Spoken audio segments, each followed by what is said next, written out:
अस्सलामुअलैकुम, welcome back to my YouTube channel. मैं हूँ इरम तबस्सुम। कैसे हैं आप सब? उम्मीद है ठीक होंगे।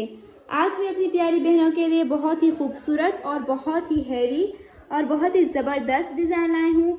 आप लोग देख सकते हैं, इसमें माशाल्लाह बहुत ज़्यादा मेहनत की गई है, बहुत ज़्यादा हाथ का काम किया गया है, जो कि बहुत ही प्यारा है। सेम यही काम हमने इसके आस्तीनों पर भी किया है, जो कि माशाल्लाह बहुत हैवी और बहुत ही ज़बरदस्त हैं। ये देख सकते हैं आप, बहुत ही ज़्यादा खूबसूरत ड्रेस है और बहुत ही हैवी ड्रेस है।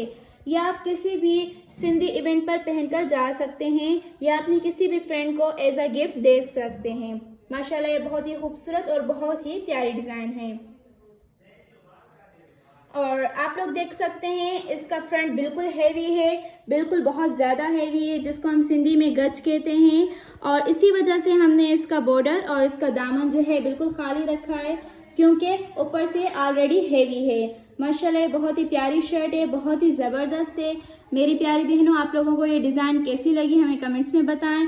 बनवानी भी हो या फिर आपको सीखनी हो तो प्लीज़ हमें कमेंट्स में बताएं। और हमारे चैनल को प्लीज़ सब्सक्राइब करें, शेयर करें और बेल आइकन को दबाएं। हम लोग आप लोगों के लिए बहुत ज़्यादा मेहनत करते हैं। सो प्लीज़ आप लोग भी हमें बहुत ज़्यादा सपोर्ट किया करें। अपना बहुत ज़्यादा ख्याल रखिएगा, दुआ में याद रखिएगा। अल्लाह हाफिज़।